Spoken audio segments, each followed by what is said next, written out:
नमस्कार दोस्तों, आज हम बात करेंगे हिम्मत की, जुनून की, विल पावर की। क्योंकि हम सब ने सुना हुआ है, मंजिल उन्हें मिलती है जिनके सपनों में जान होती है। मंजिल उन्हें मिलती है जिनके सपनों में जान होती है। पंख से कुछ नहीं होता दोस्तों, हौसलों से उड़ान होती है, हौसलों से उड़ान होती है। हौसला ही है जिसे हमें बड़ी से बड़ी विपत्तियों से बाहर निकालता है, बड़ी से बड़े काम करने पे मजबूर कर देता है और बड़े से बड़े अचीवमेंट दिलाता है, जिसे शायद हम कुछ दिन पहले, कुछ महीनों, कुछ सालों पहले सपने में भी नहीं सोचा करते थे। वो काम भी हम कर गुजरते हैं, कर जाते हैं। ये सिर्फ होता है हिम्मत के खेल से। एक कहानी से शुरुआत करता हूं दोस्तों, लेकिन इससे पहले एक रिक्वेस्ट। आप अपने इस चैनल को बहुत शेयर कर रहे हैं, प्रेम दे रहे हैं, लाइक कर रहे हैं, तो सब्सक्राइब जरूर करना, ताकि मेरे आने वाले हर एक वीडियो सीधा आप तक पहुंच सके, सीधा आप तक पहुंच सके। धन्यवाद। कहानी से शुरुआत करते हैं दोस्तों, और कहानी कुछ ऐसे है कि दो छोटे भाई एक दिन खेलते खेलते जंगल में निकल जाते हैं, और जंगल में खेलते खेलते इतने मगन हो जाते हैं, काफी देर तक उन्हें वापस आने की सूध नहीं रहती है। और फिर खोज चालू होती है गांव में, पड़ोसियों के घर पे। और शाम को जब वो वापस आते हैं तो हैरान और परेशान माता पिता उन्हें गले से लगा लेते हैं। तब वो छोटा बच्चा, उसमें से जो छोटा भाई था, उसने एक कहानी सुनाया, और वो बोलता है कि मैं अपने बड़े भाई को, जो कुएं में गिर गया था खेलते खेलते, मैं उसे बाहर निकाल कर लेकर आ रहा हूँ। आप लोग परेशान मत हो, मुझे डांटो मत। किसी को यकीन नहीं होता है दोस्तों। सबने बड़े भाई से पूछा, बड़ा भाई भी यही बात बोलता है, ये सच है कि मैं खेलते खेलते कुएं में गिर गया था और छोटे भाई ने मुझे कुएं से बाहर निकाला। किसी को यकीन नहीं होता है। सब लोग गांव के एक बुजुर्ग के पास जाते हैं। वहां पे वो लोग बोलते हैं, देखो, एक तो इन लोगों ने इतनी बदमाशी की, पूरा दिन बाहर रहे और आकर झूठी कहानी बना रहे हैं ताकि लोगों का प्रेम मिल सके, लोग मुझे गुस्सा ना करें मेरे ऊपर। बुजुर्ग बोलता है, नहीं, ये कहानी नहीं है, ये सच है। सब लोग बड़े हक्के बक्के रह जाते हैं और पूछते हैं, कैसे कह सकते हैं आप ये यकीन के साथ कि ये सच है? कैसे हो सकता है कि एक छोटा सा बच्चा इतने बड़े बच्चे को कुएं से बाहर निकाल ले? इम्पॉसिबल है। बोला, पॉसिबल है। उस बुजुर्ग ने बोला, पॉसिबल है, क्योंकि वहां पे तुम जैसे लोग नहीं थे जो उस छोटे से बच्चे को ये बताए कि यू कैंट डू दिस, तुम ये काम नहीं कर सकते हो। ये बताने वाला कोई नहीं था, जिसकी वजह से उस बच्चे ने ये कर लिया, और ये पॉसिबल है, ये हुआ है। दोस्तों, हम भी अपनी जिंदगी में कई बार जब परिस्थितियां आती है तो हम कुछ ऐसा कर जाते हैं कि हमें भी यकीन नहीं होता है कि हम ये कैसे कर गए, हमारे पास इतनी हिम्मत कहां से आई।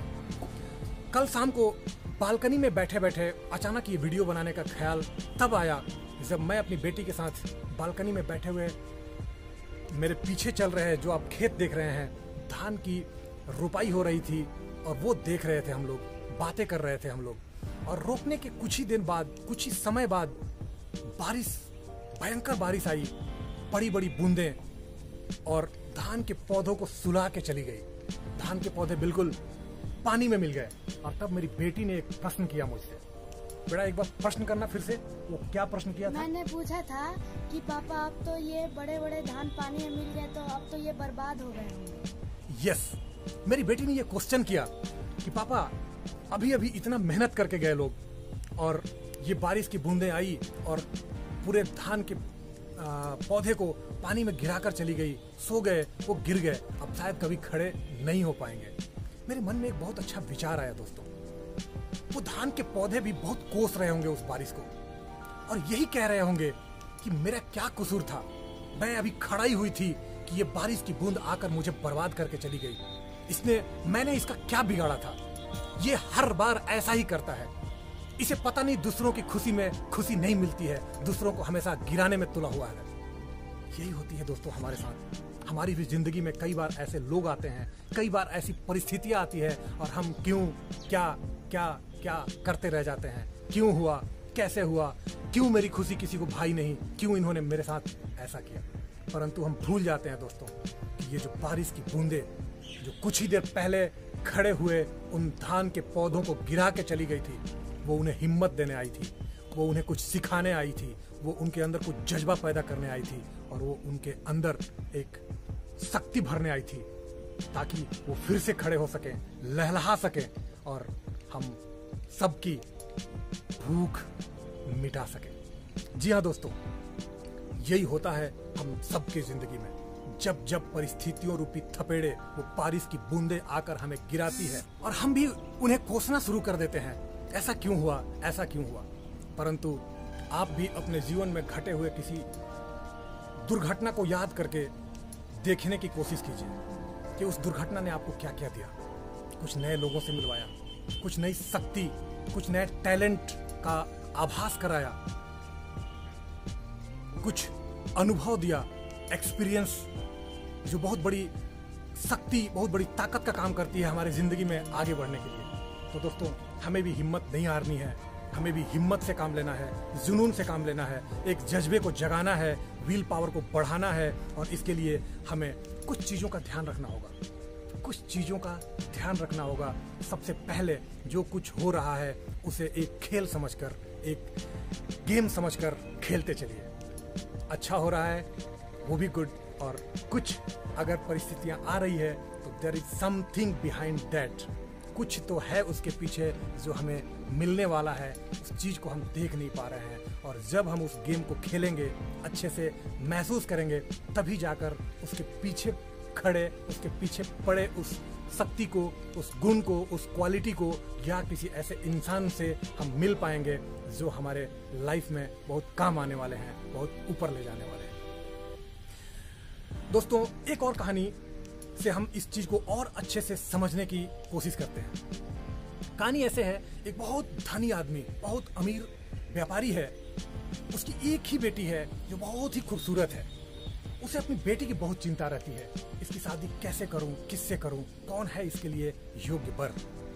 और फिर इन सब परिस्थितियों के बीच उसने एक स्वयंवर की घोषणा वो करता है और अपने फार्म हाउस पे, जहाँ बहुत बड़ा फार्म हाउस है, वहाँ पे एक पार्टी ऑर्गेनाइज करता है। वहाँ पे सारे लोगों को बुलाता है ये बोलकर, जो मेरी बेटी से शादी करना चाहते हैं वो आए, आज मैं उसमें से चूज करूंगा, डिसाइड करूंगा कि कौन है मेरी बेटी को वरने लायक।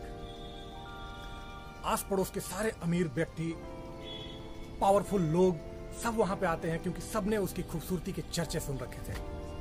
वहां पे आते हैं, पार्टी चल रही है। स्विमिंग पूल में उसने पानी में पाए जाने वाले हर एक खतरनाक जानवरों को डाल रखा है, क्रोकोडाइल से लेकर के सांप तक। और उस पार्टी में ये अमीर व्यक्ति घोषणा करता है कि आज मैं अपनी बेटी के लिए वर की तलाश करते करते इस पार्टी को ऑर्गेनाइज किया हूं, और शर्त यह है, मेरी बेटी से वही व्यक्ति ब्याह कर सकता है, शादी कर सकता है जो इस जानवरों से भरे हुए स्विमिंग पूल को क्रॉस कर रहे। दोस्तों, सब आपस में चर्चा करने लगते हैं, बोलने लगते हैं कैसा पागल व्यक्ति है, कौन जाएगा जान देने, बचेगा ही नहीं तो उसकी बेटी से शादी कौन करेगा भला, नहीं जाना है मुझे, नहीं करना है ऐसा काम। और तभी एक छपाक की आवाज आती है पानी में, और एक युवक, एक नौजवान व्यक्ति फुल स्पीड में उस स्विमिंग पूल को पार करता हुआ मगरमच्छों और सांपों से और बड़े बड़े जानवरों से अपने आप को बचाता हुआ बाहर निकलने की कोशिश कर रहा है, दूसरी ओर भागने की कोशिश कर रहा है। और देखते ही देखते वो व्यक्ति उस स्विमिंग पूल को पार कर जाता है। जब वो बाहर निकलता है, सारे लोग उसे गले से लगा लेते हैं, खुशी से उठा लेते हैं और सब उससे पूछते हैं, यार तूने इतनी हिम्मत कैसे की, तूने इतनी हिम्मत कैसे की, कहां से आया ये जज्बा, कहां से आया ये विल पावर कि तू इस स्विमिंग पूल में जंप लगा गया, इतने बड़े बड़े मगरमच्छों से भरे हुए इस स्विमिंग पूल में तूने जंप करने की हिम्मत कैसे की। दोस्तों, वो व्यक्ति, वो नौजवान सबको झाड़ते हुए ये बोला कि भाड़ में जाए ये स्विमिंग पूल और भाड़ में जाए तुम्हारी बेटी। पहले मुझे ये बताओ, मुझे धक्का किसने दिया, मुझे धक्का किसने दिया इस स्विमिंग पूल में। दोस्तों, ये कहानी ये बताने के लिए बहुत कारगर साबित होती है कि हमारे अंदर भी टैलेंट का, हिम्मत का, साहस का, गुणों का भरमार है, प्रचुरता है। हम उसे देख नहीं पा रहे हैं, पहचान नहीं पा रहे हैं, समझ नहीं पा रहे हैं। और ये समझ, ये पहचान उस गुणों से, उन शक्तियों से मिलन हमारा तभी होता है जब कोई विपत्ति आती है, कोई विपरीत परिस्थिति आती है। तो दोस्तों, मैं यकीन कर रहा हूं, मैं ये समझ रहा हूं कि आप भी अब परिस्थितियों को आने के बाद आप भी अब परिस्थितियों में मूंझेंगे नहीं, जूझेंगे। परिस्थितियों में प्रश्न नहीं खड़ा करेंगे, परिस्थितियों से उत्तर ढूंढने का, परिस्थितियों के साथ आई उस अपॉर्चुनिटी को तलाशने की कोशिश करेंगे। अब आज के बाद अपने जिंदगी में आने वाली हर परिस्थितियों को देखने का नजरिया बदल देंगे, क्योंकि नजरिया हो ही वो चीज होती है दोस्तों जो जिंदगी को आगे बढ़ाती है। अब परिस्थितियों रूपी एग्जाम को हम एग्जाम समझकर, खेल समझकर फेस करेंगे और जिंदगी में आगे की ओर बढ़ते जाएंगे, क्योंकि एग्जाम ही वो चीज होती है दोस्तों जब हमें उसको पास करने के बाद, उसको खेलने के बाद हमें आगे प्रमोशन मिलता है, नेक्स्ट क्लास में जाने का मौका मिलता है। तो ये भी जिंदगी रूपी एग्जाम है दोस्तों, जिसमें परिस्थितियों रूपी एग्जाम्स, ये जिंदगी रूपी खेल जिसमें परिस्थितियों रूपी एग्जाम्स आते हैं हमें आगे बढ़ाने के लिए, प्रमोट करने के लिए, कुछ सिखाने के लिए। तो आज के बाद अपनी जिंदगी में आने वाली हर एक परिस्थितियों को इस नजरिए से देखने की कोशिश करेंगे हम, तो वो परिस्थितियां भी आसान हो जाएगी और उसको देखने का तरीका भी हमारा बदल जाएगा दोस्तों। और सबसे बड़ी बात, जब हम परिस्थितियों में मूंझेंगे नहीं, परिस्थितियों में डिस्टर्ब नहीं होंगे, परिस्थितियों में अपने मेंटल पावर को कमजोर नहीं होने देंगे, तो हम परिस्थितियों को झेलने का, उसे फेस करने की शक्ति मिलेगी, हमें ताकत मिलेगी और फिर उसे हम अच्छे से डील कर पाएंगे। क्योंकि जब हम अपने मानसिक स्थिति में, मेंटल पीस और मेंटल पावर में होते हैं, तभी हम सिचुएशन में, तब हमारी प्रोडक्टिविटी बढ़ जाती है और तब हम सिचुएशन को अच्छे तरीके से फेस कर पाते हैं, उसे चैलेंज कर पाते हैं, उस चैलेंज को एक्सेप्ट कर पाते हैं। तो आज का लर्निंग, परिस्थितियों को देखने का नजरिया बदलना है, परिस्थितियों के साथ आई हुई अपॉर्चुनिटी के ऊपर हमारा फोकस करना है। तो आज के बाद जब भी कोई विपरीत परिस्थिति आए हमारे पास, हमारे जिंदगी में, तो दो ही थॉट हमें देने होंगे दोस्तों, दो ही थॉट हमें देने होंगे। कुछ तो है इसके पीछे जो हमें मिलने वाला है। ये एक ऐसी परीक्षा है, ये एक ऐसा एग्जाम है जो मुझे एक क्लास आगे ले जाने वाला है, एक कक्षा आगे ले जाने वाला है, अर्थात जिंदगी के वो क्लास जिसमें हम आगे बढ़ते जाते हैं, आगे बढ़ते जाते हैं। तो हर परिस्थिति कुछ न कुछ एक ऐसी परीक्षा है दोस्तों, एक ऐसा एग्जाम है, उसको फेस करने के बाद ही हम आगे बढ़ पाएंगे। ठीक वैसे ही जैसे एग्जाम में आई हुई परीक्षा को पास करने के बाद ही हम नेक्स्ट क्लास में आगे बढ़ते हैं, प्रमोट होते हैं। तो अब आई हुई परिस्थितियों में हमें हाय क्यों नहीं करना है, बल्कि हमें उस जगह फोकस करना है, उस चीज को ढूंढने की कोशिश करनी है, उस चीज को तलाशने की कोशिश करनी है जो उस परिस्थिति के साथ आई है। यकीन मानिए, परिस्थितियों को हल करना, परिस्थितियों को फेस करना बहुत ही आसान हो जाएगा। परिस्थितियां हमेशा कुछ न कुछ अच्छा लेकर आती है, शक्ति देकर जाती है, सिखा कर जाती है। इसी बात के साथ आज मैं अपना वीडियो समाप्त करता हूं। इसके साथ ही लाइक और शेयर, सब्सक्राइब जरूर करना अपने इस चैनल को, ताकि इसी तरह अच्छे वीडियो और अच्छे कहानियों के जरिए हम मोटिवेट होते रहें और जिंदगी में कुछ बड़ा पाते रहें। क्योंकि हम सब ने आज देखा है कि हौसलों से उड़ान होती है, हौसलों से उड़ान होती है। थैंक यू, धन्यवाद।